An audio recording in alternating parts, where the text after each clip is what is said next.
আসসালামু আলাইকুম ওয়া রাহমাতুল্লাহ। তোমরা কেমন আছো সবাই? আশা করি অনেক ভালো আছো। ইংলিশ মজার আজকের আয়োজনে তোমাদের সবাইকে অভিনন্দন। শুকরিয়া মহান আল্লাহর কাছে, আলহামদুলিল্লাহ আমি আরও একটি নতুন লাইভে অ্যাটেন্ড হতে পেরেছি। চলছে বেসিক আয়োজন, বেসিক ক্লাস, ইংরেজির আপাদমস্তক শুরু থেকে সব থাকবে এই আয়োজনে। 50 বেসিক ক্লাসের আজ এটি হচ্ছে ক্লাস 4, চতুর্থ দিনে তোমাদের সবাইকে অভিনন্দন। আমি একটু কমেন্টে নজর রাখছি, তোমরা অনেকেই আমাকে সালাম দিয়েছো। ওয়ালাইকুম আসসালাম ও রহমতুল্লাহ। অনেকে জিজ্ঞাসা, স্যার আপনি কেমন আছেন? শুকরিয়া, আলহামদুলিল্লাহ আমি বেশ ভালো আছি। এই মুহূর্তে যারা আমার সঙ্গে লাইভে যুক্ত আছো, আমরা কি একটা কাজ করতে পারি? ছোট্ট করে লাইক বাটনে হিট দিয়ে একটু ভিডিওটা শেয়ার করে দিই। শেয়ার করে দিলে দেখবে অনেকেই আমাদের সঙ্গে যুক্ত হয়েছে, এবং বিশ্বাস রাখি যদি আমাদের আয়োজনটা চমৎকার হয়, কল্যাণময় কিছু হয়, তাহলে অন্যরা সেখান থেকে মঙ্গল, ভালো কিছু পাবে, এবং সেই ভালোর বিশেষ কিছু তোমার দিকে ফিরে আসবে। সুন্দর এই মনোভাব নিয়ে আজকের ক্লাসটা শুরু হোক, এবং সবাই শেয়ার দিয়ে ডান লিখে দাও। তাহলে শুরু করে আজকের আয়োজনটি। আয়োজনের শুরুতে আরেকটি বিষয় জানাই, সেটি হচ্ছে যে যারা এই কোর্সটা ফ্রুটফুল করতে চাও, একেবারেই পরিপূর্ণভাবে এনজয় করতে চাও, ক্লাসগুলো এলোমেলোভাবে এখানে ওখানে থাকছে, একসাথে পেতে চাও, এরপরে ক্লাস শেষেই পিডিএফ পেতে চাও, সার্বক্ষণিক আমার মনিটরিংয়ে থাকতে চাও, শেষ পর্যন্ত সব কিছু ঠিকঠাক মতো পেতে যুক্ত থাকতে পারো প্রিমিয়াম সাপোর্ট আমাদের এই পেইড ব্যাচে। কোর্স ফি একেবারে নামমাত্র। কত সেটা তোমরা অনেকেই জানো, ভর্তির লিঙ্ক থাকবে প্রথম কমেন্টে। যারা অলরেডি ভর্তি হয়ে আছো, আমি একটু বলি, গত ক্লাসে স্পেশালি আমি কিন্তু তোমাদের খুবই গুরুত্বপূর্ণ একটা শিট দিয়েছি। আশা করি এই শিটটা অনেকেই তোমরা পেইড ব্যাচ থেকে ডাউনলোড করে নিয়েছো। ডেরিভেটিভস মোস্ট ইম্পর্টেন্ট 200টা দৈনন্দিন জীবনে হরহামেশা ব্যবহার করি এরকম 4টি করে ফর্ম, যেটা প্রত্যেকের জানা দরকার। এরকম আমি 200টি ওয়ার্ড দিয়েছি। আই হোপ পেইড ব্যাচের এই এক্সক্লুসিভ কেয়ারে তোমরা অনেকেই সেটা ডাউনলোড করে নিয়েছো। পড়ার নিয়মটা বলে দেবো আজকের ক্লাসটা শেষ হলেই। সো এগুলো পেইড ব্যাচের সেবা। ফ্রি প্ল্যাটফর্মে অনেক কিছু চাইলেই দেওয়া সম্ভব নয়। অনেকে বলতেই পারো যে স্যার আপনি কেন এখানে দেননি। আসলে প্রিমিয়াম কোনো জিনিসকে যদি একেবারে সুলভ করে দেওয়া হয়, তার মোটেই মূল্য থাকে না। সো নামমাত্র কোর্স ফি দিয়ে যুক্ত হয়ে যাও। তো শুরু করছি আজকের আয়োজনটি, বেসিক ক্লাস 4। ওকে, সো বেসিক ক্লাস 4-এ আমরা কথা বলবো যেটি নিয়ে, সেটি হচ্ছে তোমাদের নিশ্চয় মনে আছে যে গত দিনে আমরা দেখেছিলাম কাইন্ড অফ সেন্টেন্স। আমি যদি বলি যে সেন্টেন্স কত প্রকার, নিশ্চয়ই মনে আছে তোমাদের। কাইন্ডস অফ সেন্টেন্সেস, ইয়েস, 5 প্রকার: অ্যাসার্টিভ, ইন্টারোগেটিভ, ইম্পারেটিভ, অপটেটিভ এবং exclamatory. Assertive, interrogative, imperative, optative এবং এক্সক্লেমেটরি। আই হোপ তোমাদের মনে রয়েছে। এখন আমরা যেটা করব, এই প্রতিটা সেন্টেন্সকে আমরা একটু নিখুঁতভাবে গভীর থেকে জানার চেষ্টা করব, এবং এর সঙ্গে গ্রামারের অন্যান্য টপিকগুলোর কি সম্পৃক্ততা, কীভাবে এগুলো আবিষ্কার হয়েছে, সেই বিষয়গুলো উন্মোচন করবো ইনশাআল্লাহ। রাইট? ওকে, সো ফার্স্ট আমরা গতদিনে যে প্রকারটা দেখেছিলাম একটু রিভিউ করে দেখো লেকচার 3-তে। যে প্রথমটা হচ্ছে অ্যাসার্টিভ। অ্যাসার্টিভ, ওকে, অ্যাসার্টিভ। ওকে, সো অ্যাসার্টিভ সেন্টেন্স। অ্যাসার্টিভ প্রথম যে প্রকারটা ছিল, আমরা কিন্তু আজকে অ্যাসার্টিভ, ইন্টারোগেটিভ বা অন্যান্যগুলো নিয়ে কথা বলবো না, আজকে শুধু অ্যাসার্টিভ নিয়ে কথা বলবো। অ্যাসার্টিভের 2টা প্রকার তোমরা মনে রাখবে। একটা হচ্ছে অ্যাফার্মেটিভ, মানে হ্যাঁ বোধক, আর আরেকটি হলো না বোধক। এটা তো জানি, একটা অ্যাসার্টিভ বাক্যকে আমরা হ্যাঁ বোধক এবং না বোধক দুইভাবে পরিবর্তন করতে পারি। যেমন আমি একটি বাক্য লিখি, দ্য টিচার। খেয়াল করতে হবে, মনোযোগ দিতে হবে, কিন্তু আস্তে আস্তে আমরা বেসিক থেকে অ্যাডভান্সে প্রবেশ করছি। দ্য টিচার, দ্য টিচার কী দেব? Explain, PLAINS। হ্যাঁ, টিচার এক্সপ্লেইনস, কি এক্সপ্লেন করলো? লেসন, একটা পাঠ, কিভাবে? ক্লিয়ারলি। Clearly, okay. এই হচ্ছে আমাদের একটা অ্যাসার্টিভ বাক্য, সাদামাটা বাক্য। আমি এর আগে তোমাদের শিখিয়েছিলাম বর্ণনামূলক বাক্য। বাক্যটি শেষে ফুল স্টপ থাকবে, কোনো প্রশ্নবোধক চিহ্ন থাকবে না। যে বাক্যতে প্রথমে থাকবে সাবজেক্ট, তারপরে থাকবে ভার্ব, তারপরে বাকি অংশ। এই ধরনের একটা সাদামাটা বাক্যকে বলা হয় অ্যাসার্টিভ সেন্টেন্স, মানে হ্যাঁ বোধক বাক্য, একেবারে বর্ণনামূলক বাক্য। এই বর্ণনামূলক বাক্যকে দুইভাবে ভাগ করা যায়। একটা হচ্ছে হ্যাঁ বোধক বর্ণনামূলক, আরেকটি হচ্ছে না বোধক বর্ণনামূলক। তো আমরা বলছি একটাকে রোমান নাম্বার ইন করি আমরা, সেটা হচ্ছে অ্যাফার্মেটিভ। প্রসঙ্গত বলি, যারা পেইড ব্যাচে যুক্ত আছো তাদের আলাদা করে আর নোটস করতে হবে না, ঠিক আছে? শুধু ক্লাসটি এনজয় করো। আমি ক্লাসটি শেষ হলে পেইড ব্যাচের লিঙ্কটা দিয়ে দেবো। অ্যাফার্মেটিভের পরে আরেকটি আছে নেগেটিভ। ওকে, সো অ্যাফার্মেটিভ অ্যাসার্টিভ মানে হাঁ বোধক বাক্য, আরেকটি হচ্ছে নেগেটিভ অ্যাসার্টিভ মানে হচ্ছে না বোধক বর্ণনামূলক বাক্য। একটি হচ্ছে হাঁ বোধক, এটি না বোধক। এই হাঁ বোধক বাক্যটাকে অনেকভাবে আমরা নেগেটিভ করতে পারি, সেই বিষয়টা ফার্স্টে আমরা জানবো। এরপরে আরও অনেক মজার তথ্য রয়েছে, সেগুলো একটু একটু করে শেয়ার করব। আমরা এখন নেগেটিভ করার চেষ্টা করছি। এই যে বাক্যটা অ্যাসার্টিভ, এটা তো অ্যাফার্মেটিভ, হাঁ বোধক না? খেয়াল করে দেখো তো। ওকে, এটা অবশ্যই হচ্ছে হাঁ বোধক। ওকে, এই বাক্যটাকে এবার আমরা কত রকমভাবে নেগেটিভ করতে পারি সেই বিষয়টা ট্রাই করব, এবং আমার সঙ্গে সঙ্গে দেখবে যে এগুলো তোমরা জানো কি না। যেমন আমি শিক্ষক এক্সপ্লেইনস দ্য লেসন, পাঠ বা পড়াটি ব্যাখ্যা করছেন কিভাবে? ক্লিয়ারলি, সহজভাবে, পরিষ্কারভাবে। শিক্ষক পড়াটি বর্ণনা করছেন বা ব্যাখ্যা করছেন কিভাবে? ক্লিয়ারলি বা চমৎকারভাবে। এই হচ্ছে বঙ্গানুবাদ। তাহলে এটা নেগেটিভ পড়তে পারি প্রথমত কত রকমভাবে, আমার সঙ্গে সঙ্গে তোমরা সবাই একটু মেলাও। দ্য টিচার, প্রথমে আমি সাবজেক্ট নেব। এরপরে নেগেটিভের জন্য ডু নট বা ডাজ নট। এই যে কোথায় ডু নট কোথায় ডাজ নট বসে সেগুলো শেখানোর সময় আস্তে আস্তে আসছে, একটু ওয়েট করো। The teacher does not explain দেব আমরা, মনে রাখবো আমরা ছোট্ট করে যে ডাজ যদি কোথাও বসে যায় পরবর্তী এস কিন্তু আর থাকবে না, এই এসটা কিন্তু এখান থেকে বাদ যাবে। সো ডাজ নট, ওকে আমি হাইলাইট করছি নেগেটিভ অংশটা। The teacher does not explain the lesson, বাকি যে অংশটুকু আছে থাক, তারপর বাকি যা আছে তাই। Okay, so teacher does not explain the lesson clearly, অর্থাৎ শিক্ষক ওই পাঠ বা পড়াটি পরিষ্কারভাবে সুন্দরভাবে এক্সপ্লেন করে না বা ব্যাখ্যা করে না। ওকে, নাম্বার 1। নাম্বার 2, আমি আরেকভাবে বাক্যটাকে নেগেটিভ করতে পারি। আমি প্রথমে বাক্যের সাবজেক্টটা নিয়ে নেব, এবং নেওয়ার পরে আমি এখানে জাস্ট দেব হচ্ছে নেভার, যে টিচার নেভার এক্সপ্লেইন, এই বাক্যটাকে আমি নিয়ে নেব। এইবার কিন্তু আমি এস বাদ দেব না। সো যখন ডু বা ডাজ এগুলোর প্রসঙ্গ আসে তখন এস এর সম্পর্ক কিন্তু নেভার মানেই কিন্তু বেসিক্যালি ওইরকমই অর্থ দেয়। হালকা যে পার্থক্য আছে সেটা আমি পরে বলছি। সো নেভার দিয়ে আমি করতে পারি নেভার এক্সপ্লেইনস, বাকি অংশ যা আছে তাই। অর্থাৎ অর্থ কী দাঁড়ালো? শিক্ষক কখনোই পড়াটির পরিচ্ছন্ন বা সুন্দর ব্যাখ্যা দেয় না। সো আমি এখানে নেগেটিভ বললাম কি দিয়ে? নেভার দিয়ে। এবার আসো, শুধু নিজেকে প্রশ্ন করবে যে একটা বাক্যকে তুমি কত রকমভাবে নেগেটিভ করতে পারো। Let's see. ধরো আমি বললাম এরকম যে দেয়ার ইজ নো, এবার আমি নো দেব, নট না। দেয়ার ইজ নো, যখন আমি নো দেব তখন আমাকে নাউন একটা নিয়ে আসতে হবে। So there is no clarity, CLARITY, clarity. There is no clarity একটু আমাকে বানাতে হবে যে ইন দ্য টিচার্স, পরবর্তীতে এগুলো তোমাদেরকে শেখাবো যে কীভাবে এর সঙ্গে অ্যাপোস্ট্রফি এস হচ্ছে বা কেন এমনটি হলো। There is no clarity in the teacher's explanation of the lesson. আমি সব শেষে তোমাদের এটাও দেখানোর চেষ্টা করব যে তুমি যদি ইংরেজি জানো তাহলে একটা জিনিসকে কত রকমভাবে তুমি মডিফাই করে নেগেটিভ করতে পারো, রাইট? এই বাক্যটাও কিন্তু negative. There is no clarity in the teacher's explanation of the lesson. আমার মনে হচ্ছে বাক্যটাকে তুমি বা আমি আরও একভাবে করতে পারি, এবং সেটি হচ্ছে দ্য টিচার্স, আমি অ্যাপোস্ট্রফি এস দেব, দ্য টিচার্স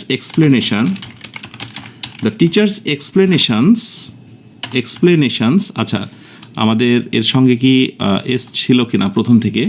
যেহেতু এক্সপ্লেন্স করেছে, সো টিচার্স এক্সপ্লেনেশনস। আর আমরা যেহেতু বলেছিলাম যে ক্লিয়ার, এটাকে আমরা একটু নেগেটিভ করে দেব, বিপরীত। সো দিয়ে দেব আনক্লিয়ার। তাহলে অর্থটা কী দাঁড়ালো? The teacher's explanation are unclear, অর্থাৎ শিক্ষকের ব্যাখ্যাটা ছিল অপরিষ্কার, মানে ভালো নয়, পরিচ্ছন্ন নয়। এখানে আমি আন দিয়ে আমি নেগেটিভ করলাম। একটু লক্ষ্য করে দেখো, অলরেডি আমি 4টা প্যাটার্নে একটা বাক্যকে আমি নেগেটিভ করেছি। ওকে, এবং সবশেষে আমি তোমাকে জিজ্ঞাসা করবো যে তুমি আসলে কতটা জানতে, তুমি কত রকমভাবে জানতে। আমি এই বাক্যটাকে আরেকভাবে নেগেটিভ করে দেখাই। যেমন ধরো আমি বলতে পারি the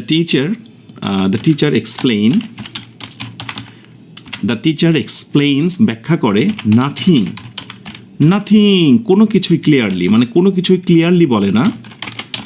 nothing clearly in the lesson. So আমি চাইলে কিন্তু নাথিং শব্দটা ব্যবহার করেও একটা বাক্যের অর্থকে নেগেটিভ করতে পারি। The teacher explains nothing clearly. একজন শিক্ষক কোনো কিছুই পরিষ্কারভাবে বলেন না ইন দ্য লেসন, এই পাঠ সংক্রান্ত বা এই পাঠে।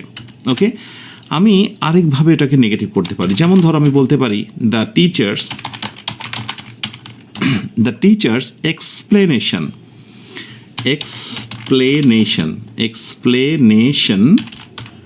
দ্য টিচার্স এক্সপ্লেনেশন কি সম্পর্কে?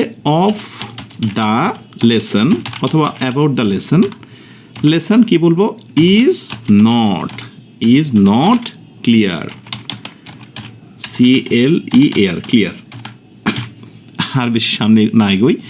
1 2 3 4 5 6 এতগুলো প্যাটার্নে আমরা একটা শব্দকে, একটা সেন্টেন্সকে নেগেটিভ করতে পারি। সো এখান থেকে তোমরা একটা জিনিস ধারণা নিয়ে নাও, আমরা হাবোধক যে কথাগুলো বলি, অ্যাফার্মেটিভ যে সেন্টেন্সগুলো বলি, ক্ষেত্র বিশেষ আমার প্রয়োজনে আমি এত কিছু দিয়ে বাক্যগুলোকে নেগেটিভ করতে পারি। এটা যেন অবশ্যই প্রত্যেকের মনে থাকে। এই ডাজ বা ডু নট, এটার জন্য তোমাকে টেন্স শেখাটা খুব জরুরি, যেটা টেন্সের মধ্যে তোমাকে আমি শেখাবো। নেভার অবশ্যই মেইন ভার্বের আগে বসে। যেমন নেভার, ছোট করে মনে রাখো, নেভার প্লাস হচ্ছে এখানে মেইন ভার্ব। নেভার অবশ্যই মেইন ভার্বের আগে বসবে। নিশ্চয়ই তোমরা জানো যে এক্সপ্লেইনটা হচ্ছে মেইন ভার্ব, এর আগে শিখিয়েছি, এবং নেভার বসেছে তার আগে। ঠিক আছে? এবং প্রসঙ্গত বলি, মেইন ভার্বের পূর্বে যখন নেভার বসেছে না বোধক অর্থে, এটা কিন্তু হয়ে গেছে মূলত অ্যাডভার্ব। ছোট্ট করে একটু পাশে নোট করে রাখো, এটার নাম হয়েছে অ্যাডভার্ব। দেয়ার ইজ নো বলছে যে আমি যদি কোথাও বসতে চাই নেগেটিভ করার জন্য, তাহলে আমার ডিমান্ড হচ্ছে আমার পরে আপনাকে অবশ্যই নাউন বা নাউন ফ্রেজ বসাতে হবে। নাউন অথবা নাউন ফ্রেজ।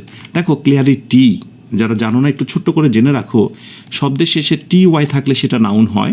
ক্লিয়ারিটি, সেন্সিবিলিটি, ওকে, শব্দগুলো নাউন, এবং নাউনের পূর্বে কি বসেছে? নো বসেছে। যদি কখনো নাউনের পূর্বে নো বসে, তো নো বলছে কষ্ট করে আমার নাম তোমরা দিয়ে দিও অ্যাডজেক্টিভ। অনেক সময় অবশ্যই এটাকে কেউ বলছে যে এটার নাম হচ্ছে ডিটারমিনার। শর্টকাটে আমি ছোট্ট করে লিখে রাখলাম। এই সংক্রান্ত বিস্তারিত বিষয়গুলো আমি ইনশাআল্লাহ তোমাদের পরে শেখাবো।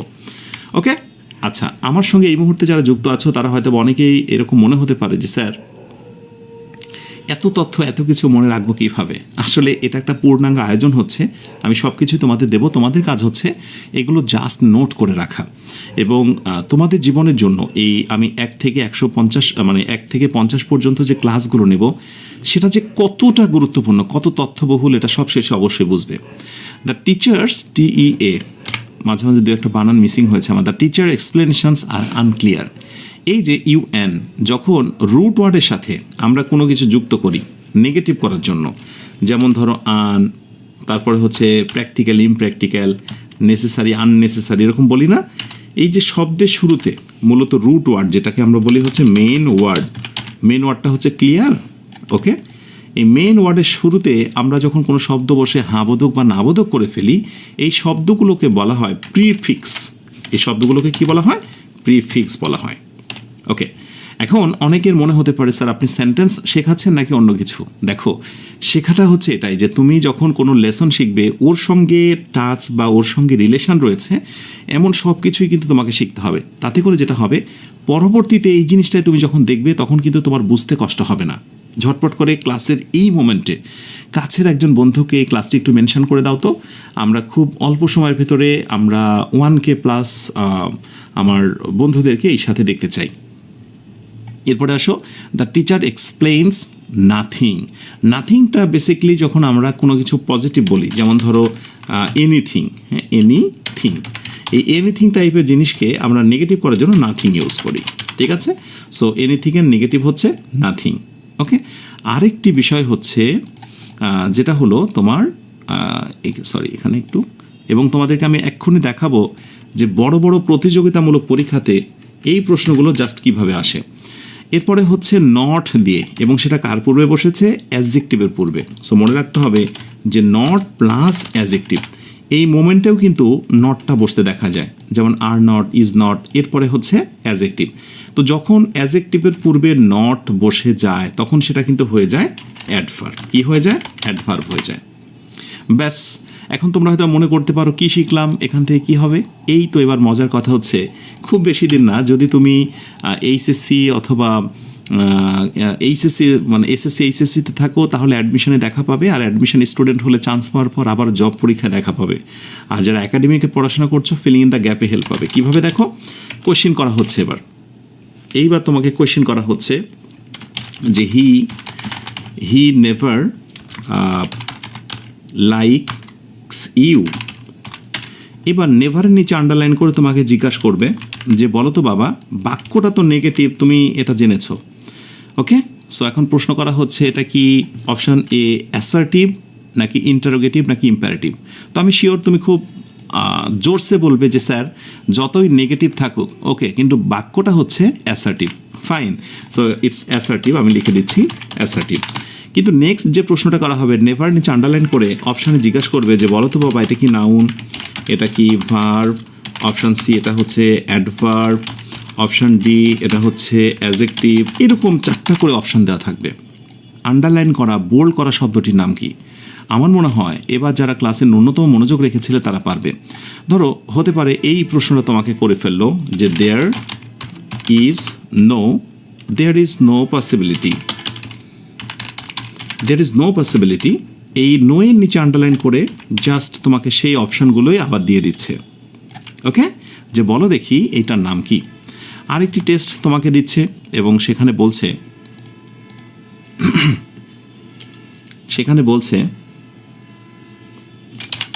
it is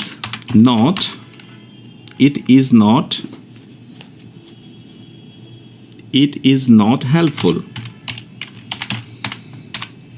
It is not helpful. So নটের নিচে আন্ডারলাইন করছে এবং তারপরে বলছে যে এইটার নাম কি, নাউন, ভার্ব, অ্যাডজেক্টিভ এবং অ্যাডভার্ব। আমার বিশ্বাস আমার ক্লাসে যদি তোমাদের ন্যূনতম মনোযোগ থাকে তাহলে আমার বিশ্বাস অনেক আত্মবিশ্বাসের সঙ্গে তুমি আনসারগুলো করতে পারবে। এবং মনে রেখো, বিশ্বাস রেখো যে এই প্রশ্নগুলোই প্রতিযোগিতামূলক বড় বড় পরীক্ষাগুলোতে আসে। হয়তো বা সেন্টেন্স এটা থাকবে না, বাট ফর্মুলা বা রুলসটা কিন্তু হচ্ছে সেম। ইয়েস, সো একটু আগে আমরা জেনেছি নেভার, ওকে, এই হচ্ছে নেভার। নেভারের পরে যদি থাকে মেইন ভার্ব, এই যে মেইন ভার্ব, ইয়েস। সো এই নেভারটার নাম হলো অ্যাডভার্ব, রাইট? যারা বুঝে শুনে আনসার দিয়েছো তোমাদের প্রত্যেককে অভিনন্দন, ওকে? অ্যান্ড নাম্বার নেক্সট হচ্ছে there is no possibility. So আমরা একটু আগে দেখেছি কি, দেখি নো এটা অ্যাডজেক্টিভ হতে পারে, ডিটারমিনারও হতে পারে যদি তারপরে নাউন থাকে, পসিবিলিটি, রাইট? টি-ওয়াই থাকলে কিন্তু নাউন হয়, অলরেডি আমি একবার বলেছি। সো এইখানে নোটাকে আমরা বলবো adjective, okay? And next number হচ্ছে ইট ইজ নট হেল্পফুল।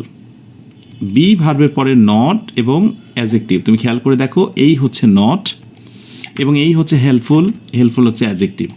অতএব অ্যাডজেক্টিভের পূর্বে যখন নট বসেছে ইটস অ্যান অ্যাডভার্ব। এবার আমাকে সত্যি করে বলো তো, আত্মবিশ্বাস সঞ্চয় হলো কাদের? এরপরে যদি তোমাকে ধমকও দেওয়া হয় তাহলে সঠিক আনসারটা তোমরা কারা কারা দেবে একটু আমাকে জানাও। এই হচ্ছে মূলত লার্নিং, তুমি যা শিখছো সে শেখার সঙ্গে এগুলো হচ্ছে সম্পৃক্ততা। এবার আমরা যে সেন্টেন্সটা নিয়ে কথা বলছিলাম সেটা কোনটা বলো তো? সেটা হচ্ছে the teachers explains the lesson clearly. এই বাক্যটাকে, অ্যাসার্টিভ এই বাক্যটাকে আমি টেনে নিয়ে আসবো, ওকে? নিয়ে আসলাম। এখন একটা মজার বিষয় দেখো, গ্রামাটিক্যাল ফ্যাক্ট খুব ভালো করে বোঝার চেষ্টা করো। আমরা কিন্তু সেন্টেন্সের প্রধান প্রকারের মধ্যে রয়েছি। এখন এই বাক্যটাকে আমি একটু অন্যভাবে লিখব, সেটা হচ্ছে নেভার এগেন, AGN এগেন। নেভারের সঙ্গে AGAIN, নেভার এগেন, নেভারের সঙ্গে আমি একটা এগেইন লাগাবো, ওকে? যদি কোনো বাক্যতে আমি এই নেভার এগেন লাগাই, অথবা এই জাতীয় আরও অনেকগুলো শব্দ যেগুলোকে বলা হয় নেগেটিভ অ্যাডভার্ব, কি বলা হয়? Negative adverb. এগুলো আমি তোমাকে দেখাবো। তার ভিতরে একটা হচ্ছে নেভার এগেন। যদি কোনো সব সেন্টেন্সের শুরুতে থাকে তাহলে বলছে যে আমি সেখানে শুধু একা একা বসি না, আমি সেখানে ওই টেন্সের একটা অক্সিলারি ভার্বকে সাথে নিয়ে আসি, এবং তারপরে হচ্ছে আমি সাবজেক্ট বসাই এবং তারপরে আমি মেইন ভার্ব বসাই, মানে যেটা আছে এবং তারপরে এক্সটেনশন বা বাকি অংশ, বাট সবার শেষে হচ্ছে ফুল স্টপ। ঠান্ডা মেজাজে বোঝার চেষ্টা করো। আমি এই বাক্যটাকে এবার এইভাবে লিখব, খেয়াল করো, এটা হচ্ছে আমার স্ট্রাকচার। সো স্ট্রাকচারের কালারটা আমি একটু অন্য কালার করে দিই। এবার আমি শুরুতেই দিচ্ছি, কি দেব বলো তো? আমি দেব হচ্ছে, শুরুতেই দেব হচ্ছে নেভার এগেইন, নেভার এগেইন,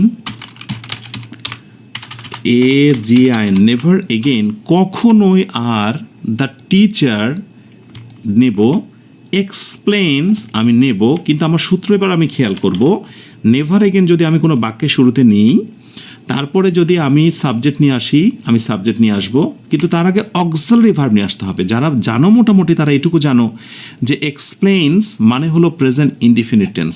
এখানে লুকোনো আছে ডু অথবা হচ্ছে ডাজ। যেহেতু এস আছে তার মানে এটা মূলত ডাজ ধরে নিতে হবে। তাহলে আমরা যেটা করব, নেভার এগেন ডাজ, আমরা never again does auxiliary verb নেব, ওকে নিলাম। এরপরে আমরা একটা সাবজেক্ট নেব, আমরা নিলাম। এরপরে মেইন ভার্ব নেব এক্সপ্লেইন, যেহেতু ডাজ ইউজ করেছি, এর আগেও বলেছি এস বাই এস চলে এসছে, অতএব এস এখানে থাকবে না, এক্সপ্লেইন। এরপরে বাকি যা আছে তাই। এইবার একটা মজার কথা দেখো, একটু অল্প সময়ের জন্য এই দুইটা বাক্যের দিকে একটু তাকিয়ে দেখো। The teacher explains the lesson clearly, আর পরেরটা বলছে যে never again does the teacher explain the lesson clearly. এই বাক্যটাকে আমি নেগেটিভ করেছি, নেগেটিভ করছি না, কিন্তু নেগেটিভের ধরনটা একটু আলাদা হয়েছে।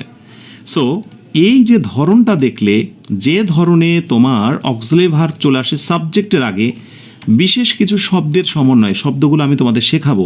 অনেকগুলো শব্দ আছে, নট আনটিল, নেভার এগেন, হচ্ছে এই টাইপের যে শব্দগুলো আছে, সেইগুলো যদি কোনো বাক্যের শুরুতে বসে, অক্সিলারি ভার্বের পরে বসে সাবজেক্ট এবং তারপরে মেইন ভার্ব, এটা হচ্ছে একটা সূত্র, এটা মনে রেখো।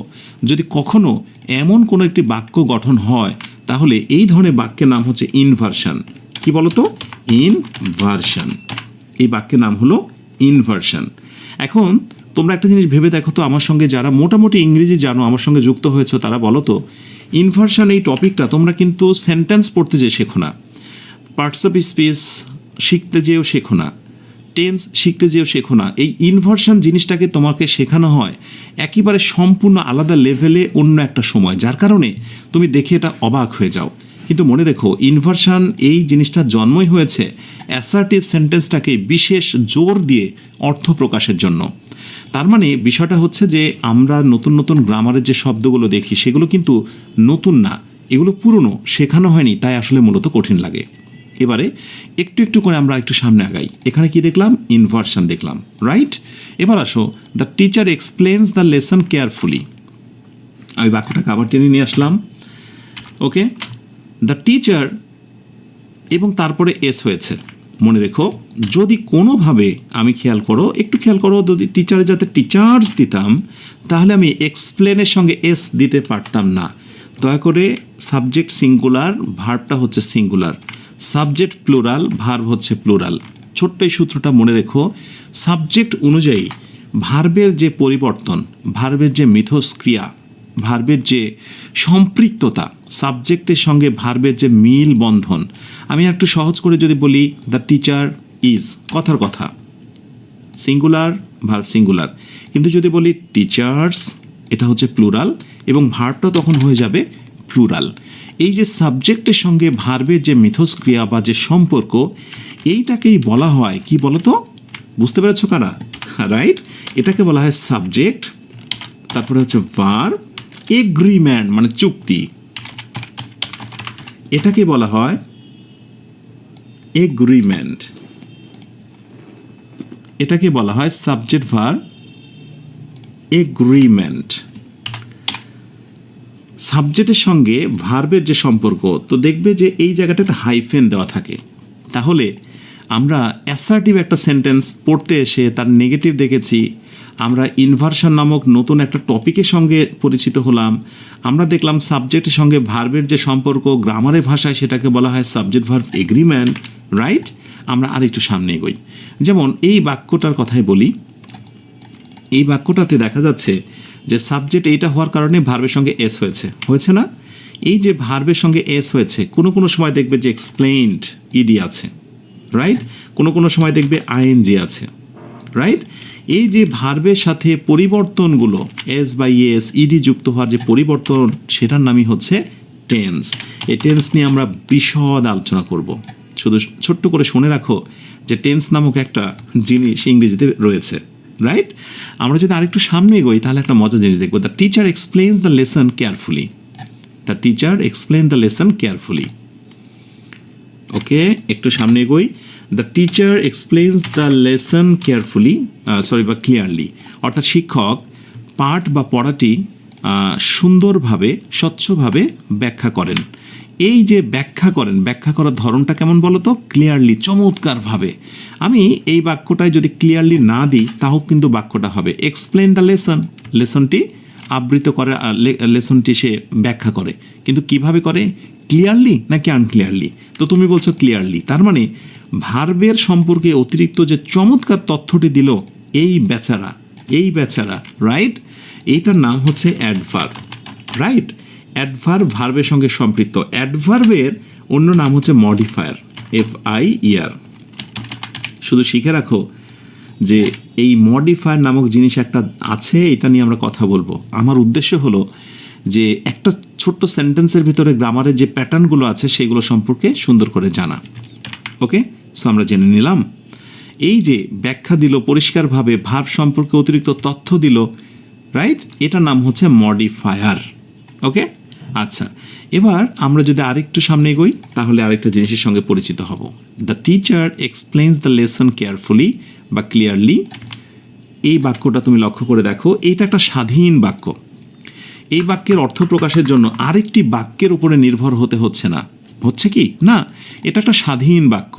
এমন না যে দুইটা বাক্য আছে, তার ভিতরে এই বাক্যের অর্থ প্রকাশের জন্য আরেকটার উপরে হেল্পফুল, মানে তাকে ওয়েট করতে হচ্ছে ওই বাক্যের অর্থের সাথে। তো যেহেতু এই বাক্যটা নিজেই স্বয়ংসম্পূর্ণ আর অন্য দ্বিতীয় কোনো বাক্যের সে প্রত্যাশা করছে না, অতএব এই বাক্যটাকে আমরা বলবো কি বলতো? এটাকে বলবো আমরা একটা ক্লজ। এটাকে কি বলবো? ক্লজ। এবং কি ক্লজ? অনেকগুলো প্রকার আছে, আমি তোমাকে পরে শেখাবো। এটার নাম হচ্ছে স্বাধীন ক্লজ। স্বাধীন ইংরেজি কি? ইনডিপেন্ডেন্ট। ইনডিপেন্ডেন্ট, অথবা আমি অন্য কথায় বলতে পারি এটা হচ্ছে মেইন ক্লজ, অথবা বলতে পারি প্রিন্সিপাল ক্লজ। তার মানে একটা সিঙ্গেল বাক্য একটা ক্লজ, একটা সিঙ্গেল বাক্য, সেটাকে আমরা বলবো ইনডিপেন্ডেন্ট ক্লজ বা স্বাধীন ক্লজ অথবা মেইন ক্লজ। তার মানে অ্যাসার্টিভ একটা সেন্টেন্স, যেটা নিয়ে আমরা আজকের আলোচনা শুরু করেছিলাম, সেখানে ক্লজ নামের একটা গ্রামারের বিষয় লুকিয়ে আছে। অথচ এই কথাটি আমরা বেসিক একজন লার্নারকে বলি না, আর বলি না বলেই একটা সময় সেই টপিকটা দেখার পরে অনেক বেশি ভয় পেয়ে যায়। এবার একটা মজার কথা শুনবে। এই যে আমরা বিশেষ কৌশল খেয়াল করো, STRUCTUR, স্ট্রাকচার। আমরা সাবজেক্ট দিয়েছি, আমরা নিয়ম মেনে তারপরে ভার্ব দিয়েছি, এরপরে আমরা গত 1-2 লেসনে শিখেছি, এরপরে অবজেক্ট বসেছে, অবজেক্টে পরে আরও এক্সটেনশন হতে পারে, সেটা অ্যাডভার্ব বা অন্য কিছু। এই যে বিশেষ নিয়ম অনুযায়ী আমরা সাজিয়েছি, এটাকে কি বলা যেতে পারে বলো তো? এগুলো কি বলো তো? এক একটা ওয়ার্ড না? এটা একটা ওয়ার্ড, এটা একটা ওয়ার্ড, এটা একটা ওয়ার্ড। ইংরেজি গ্রামারের বিশেষ নিয়ম ফলো করে আমরা যে একটা সেন্টেন্স সাজাই, একটা ওয়ার্ড নিয়ম ফলো করে ইংরেজি গ্রামারে, সেই জিনিসটাকে কি বলা হয় জানো? দেখি, হু ক্যান সে, কে পারো বলতে? দেখি, বিশেষ কৌশল, বিশেষ নিয়ম মেনে ইংরেজি সেন্টেন্সের যে ওয়ার্ডগুলোকে সাজাই গ্রামারের ভাষায়, তাকে কি বলা হয়? একটু পজ দিয়ে ট্রাই করতে পারো। সেন্টেক্স। তার নাম হচ্ছে সেন্টেক্স, অর্থাৎ বাক্যতত্ত্ব, রাইট? সেন্টেক্স মানে হচ্ছে is equal to sentence building. আমি অন্য কথায় বলতে পারি ওয়ার্ড, ছোট্ট করে অর্ডার। কোন ওয়ার্ডের পরে কোন ওয়ার্ড বসবে সেটির নাম হচ্ছে সিনট্যাক্স। এবং শুধু তাই না, এই যে সাবজেক্ট, ভার্ব, গ্রামারের যত কিছু আলোচ্য বিষয় আছে, বাক্যে যারাই ব্যবহার হয়, এই সবগুলোর আলোচনার বিষয় নামই হচ্ছে সিনট্যাক্স, রাইট? আশা করি পরবর্তীতে হঠাৎ করে ধুম করে সিনট্যাক্স এই লেসনটা দেখে মোটেই অবাক হয়ে যাবে না, ঠিক আছে? সেন্টেন্স মেকিং বা sentence building, right? Sentence, TENS, sentence building. Sentence building করার বিশেষ ক্ষমতাকে বা বিশেষ রুলস বা নিয়মকে বলা হয় syntax. Thank you so much. আশা করি প্রত্যেকে বুঝেছ যে ইংরেজির এই লেসনগুলো বেসিক্যালি হচ্ছে একে অপরের সঙ্গে সম্পৃক্ত। তাহলে একটা জিনিস আমরা একটু জেনে দেখি, যদিও আমরা সেন্টেন্স এখন পড়ছি, কি পড়ছি বলো তো? সেন্টেন্স। এবং সেন্টেন্সের আমরা প্রথম যে প্রকারটা অ্যাসার্টিভ পড়লাম, ওকে, ASSERTIV, অ্যাসার্টিভ পড়লাম। এবং অ্যাসার্টিভের দুইটা প্রকার আমরা দেখেছি, অ্যাফার্মেটিভ এবং নেগেটিভ। এই অ্যাফার্মেটিভ এবং নেগেটিভ, হাবোধক এবং নাবোধক, এইটা পড়তে এসে আমরা গ্রামারের আরও কত কিছু শিখেছি, সেটাই এবার একটু দেখার পালা। একটু দেখি আমরা কী কী শিখলাম। আমরা সিনট্যাক্স কাকে বলে শিখেছি, আমরা ক্লজ দেখেছি, আমরা মডিফায়ার কি, মোটামুটি টাস্ক নিয়েছি, টেন্স নামের একটা গ্রামারের জিনিস রয়েছে জেনেছি, সাবজেক্ট ভার্ব এগ্রিমেন্ট রয়েছে জেনেছি, ইনভার্সনের প্রাথমিক একটা ধারণা নিয়েছি না? ওকে, কিন্তু আমরা কি শিখছিলাম বলো তো? আমরা তো সেন্টেন্স শিখছিলাম না? রাইট। এবং যখন এই জিনিসগুলো তোমাদেরকে শেখানো হয়, সেটা যদি আসলে ধরে ধরে শেখানো হয়, তাহলে এই টপিকগুলো, লেসনগুলো তোমার কাছে কখনোই অবাক হওয়ার মতো কোনো লেসন মনে হবে না। ওকে, আজকের আলোচনাটা খুব বেশি লম্বা করব না, ছোট্ট করে। আচ্ছা, দয়া করে কেউ আসলে অযথা কোনো কমেন্ট না করার জন্য বলা হচ্ছে, কারণ অন্যের জন্য ডিস্টার্ব হচ্ছে। আলোচনা আজকে দ্রুত শেষ করব ছোট্ট করে একটা টেস্ট দিয়ে। টেস্টটা হচ্ছে, দেখি তোমরা কারা কারা সেটা ধরতে পারছো। ঠিক আছে, গেট রেডি। সো আমি বাক্যটা দিচ্ছি,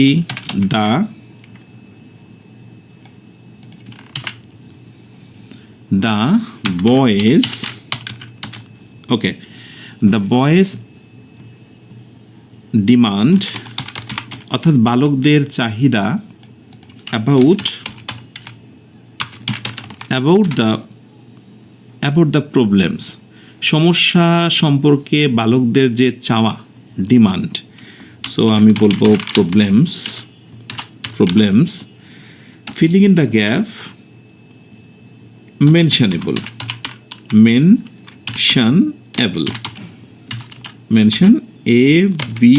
able।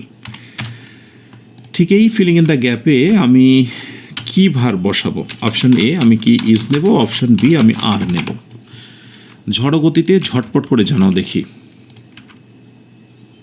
তোমাদের সময় শুরু হয়েছে। The boys demand about the problem ... মেনশনেবল। প্রসঙ্গত বলি, এই বাক্যটি হচ্ছে অ্যাসার্টিভ, একেবারে বর্ণনামূলক একটি বাক্য। ওকে, আশা করি অবশ্যই তোমরা পারবে। বর্ণনামূলক একটি বাক্য। এই কোশ্চেনে আনসার দেওয়ার পর আমি নেক্সট কোশ্চেনে আসবো। ইয়েস, অনেকে রাইট আনসার দিয়েছো। দ্য বয়েজ ডিমান্ড, বালকদের চাহিদা, অ্যাবাউট দ্য প্রবলেমস। অনেকেই যারা কম বোঝে তারা যেটি করবে, যে প্রবলেমসের সঙ্গে এস রয়েছে, অতএব অনেকে আর দিয়ে ফেলবে। কিন্তু মনে রাখতে হবে, যখনই সাবজেক্ট কোথাও থাকে আর সাবজেক্টের সাথে যখন অ্যাপোস্ট্রফি এস থাকে, রাইট, এরপরে মূলত হেড ওয়ার্ড থাকে। কি থাকে? Head word. ছোট্ট করে জেনে রাখো, এই হচ্ছে আমার সাবজেক্ট। ওকে, সাবজেক্টের সঙ্গে হচ্ছে অ্যাপোস্ট্রফি এস, সো পরেরটা হচ্ছে আমার head word, right. So headword হচ্ছে মূল জিনিস, হেডওয়ার্ড অনুযায়ী কিন্তু ভার বসবে। আমার হেডওয়ার্ড হচ্ছে ডিমান্ড, চাহিদা, বালকদের চাহিদা, সমস্যা সংক্রান্ত যে চাহিদা সেটা উল্লেখ করার মতো। তাহলে অবশ্যই ডিমান্ড যেহেতু সিঙ্গুলার, অতএব আমাকে এখানে ইজ নিতে হবে। এই যে সাবজেক্টের সঙ্গে ভার্বের যে সম্পর্ক, অনেক সময় সাবজেক্ট চেনা খুব মুশকিল। অনেকেই মনে করবে বয় সাবজেক্ট, অনেকে মনে করছে দ্য প্রবলেম সাবজেক্ট, অনেকে মনে করছে ডিমান্ড সাবজেক্ট। এই যে একটা জায়গার ভিতরে আমরা তো এমনটা শিখেছিলাম যে সাবজেক্টের পরে ভার্ব থাকে, সাবজেক্টের পরেই ভার্ব থাকে। তো তখন আমাদের একটা ভিতরে ধারণা জন্ম নিয়েছে। ধারণাটা কি? ধারণা হলো যে ভার্বের আগে যা থাকবে সবই মনে হয় সাবজেক্ট, রাইট। আসলে সাবজেক্ট অবশ্যই সবটুকু, বাট সাবজেক্টের হেড ওয়ার্ড আছে। হেড মানে কি? মূল। কলম তো, বাট কলমের একটা হেড আছে না, ঠিক এরকম সাবজেক্ট পুরোটাই, কিন্তু তার হেড হচ্ছে ডিমান্ড। সো সাবজেক্ট অনেক বড় হতে পারে, কিন্তু হেড ওয়ার্ড হয় ছোট। হেড ওয়ার্ড চেনার নিয়মগুলো বিস্তারিত নিয়ে কথা বলবো একটা সময়। শুধু জানিয়ে রাখলাম, এই নামের একটা জিনিস ইংরেজিতে আছে। এবং তুমি যা জেনেছো যে সাবজেক্টের পরেই ভার্ব, এমন না, এই ভার্বের আগে আরও অনেক লম্বা একটা জিনিস থাকতে পারে। সো হেডওয়ার্ডটা যেহেতু হচ্ছে সিঙ্গুলার, তা আমি ভার্ব কি নিলাম? সিঙ্গুলার নিলাম। এই প্রশ্নটাই ঘুরিয়ে তোমাকে প্রতিযোগিতামূলক প্রশ্ন করতে পারে। খেয়াল করো, the boys demand about the problem is mentionable. তো এখানে ধরো কোয়েশ্চেন করছে যে এই বাক্যটাকে কি বলা যেতে পারে। অপশন এ, এটা হচ্ছে main clause. Option B, subordinate clause, ইত্যাদি ইত্যাদি অনেক কিছু। এখন আমি ধরে নিচ্ছি যে তোমাকে আমি ক্লজ শেখাইনি, কিন্তু একটা জিনিস তোমাকে শিখিয়েছি, সেটা হলো একটা যদি লম্বা বাক্য হয় এবং সেই বাক্য তার অর্থ প্রকাশের জন্য আর অন্য কোনো বাক্যের উপর নির্ভর না করে, তাহলে তাকে বলা হয় ইনডিপেন্ডেন্ট ক্লজ। মনে আছে, একটু আগে শিখিয়েছি। ইনডিপেন্ডেন্ট ক্লজেরই অপর নাম হচ্ছে মেইন ক্লজ। তার মানে সিঙ্গেল একটা সেন্টেন্স, ছোট্ট করে নোটটা করে নাও, ছোট্ট করে নোটটা করে নাও, সিঙ্গেল একটা sentence, single sentence is equal to, সেটি হচ্ছে মেইন ক্লজ, প্রিন্সিপাল ক্লজ বা ইনডিপেন্ডেন্ট ক্লজ। আশা করি জিনিসগুলো মনে থাকবে। একটু একটু করে আমরা সামনের দিকে আগাই। আচ্ছা, হেড ওয়ার্ড বানানটা ভুল হয়েছে, একজন ভুলটা ধরেছে, থ্যাংক ইউ। এগুলো ধরে দিতে হবে ইনশাআল্লাহ। ব্যাস, তাহলে আজকের আয়োজনটি শেষ করব অল্প সময়ের ভেতরে, বিকজ আমি চাচ্ছি সামনের ক্লাসটায় তোমাদের হচ্ছে নেক্সট যে ক্লাসটায়, সেখানে ইন্টারোগেটিভের প্যাটার্ন নিয়ে কথা বলবো ইনশাআল্লাহ। ইন্টারোগেটিভ, অ্যাসার্টিভ, ইন্টারোগেটিভ, তারপরে ইম্পারেটিভ, তারপরে কি আছে অপটেটিভ, এবং হচ্ছে এরপরে এক্সক্লেমেটরি। এই হলো পরবর্তী 4টার আয়োজন। এটা নেক্সট দিনের আমাদের আলোচ্য বিষয়। আশা করি যারা আমার সঙ্গে পেইড ব্যাচে যুক্ত আছো তারা সব কিছুই সাজানো গোছানো পেয়ে যাচ্ছ। এখনও যারা যুক্ত হওনি তাদের এটি বলা থাকবে, দ্রুত তোমরা পেইড ব্যাচে ভর্তি হয়ে যাও। ক্লিয়ার? একটু একটু করে আমরা সামনে এগোবো, একদিনে অনেক কিছু নয়, কারণ এই ক্লাসগুলো শুরুই হয়েছে বেসিক টু অ্যাডভান্স সকলের জন্য। সাথে আরেকটি জিনিস দিয়ে রাখি, আজকেই আমি তোমাদের হচ্ছে পেইড ব্যাচে যারা যুক্ত আছো 200টা তোমার ভার্বস দিয়ে দেব, যেটা লাগবেই তোমার। যারা এটা নিতে চাও পেইড ব্যাচে কানেক্ট হয়ে যাও। 200টা এর আগে তোমাদের ভোকাবুলারি দিয়েছি, আজকে দেব top 200 verbs, conjugation of verbs, অর্থাৎ একই ভার্বের প্রেজেন্ট, পাস্ট এবং পাস্ট পার্টিসিপল। এভাবে ধারাবাহিকভাবে সব কিছু সাজানো গোছানো পেয়ে যাচ্ছ পেইড ব্যাচে। তাহলে শেষ করে আজকের আয়োজনটি, শুধু এইটুকু জেনে রাখো কবে ক্লাস হয় এই বিষয়গুলোর ব্যাপারে এবং সামগ্রিক এই বিষয়গুলো তথ্য দেওয়া থাকে ইংলিশ মজা ফেসবুক পেজে। যারা যুক্ত আছো ইনশাআল্লাহ আস্তে আস্তে অনেক কিছু পাবে। ক্লাসটি কীভাবে এনজয় করছো, কেমন লাগছে, বেসিক টু অ্যাডভান্সের এই বিষয়গুলো অবশ্যই জানাতে ভুলবে না। আমি কমেন্টের দিকে নজর রেখে আজকের আয়োজনটি শেষ করছি। তোমরা সবাই অনেক ভালো থেকো, যে ভালোর শেষ নেই। সুখে থেকো, যে সুখের সীমানা নেই। এই অনন্ত শান্তির চিরন্তন প্রত্যাশায় সবাইকে শুভরাত্রি। আসসালামু আলাইকুম ওয়া রাহমাতুল্লাহ।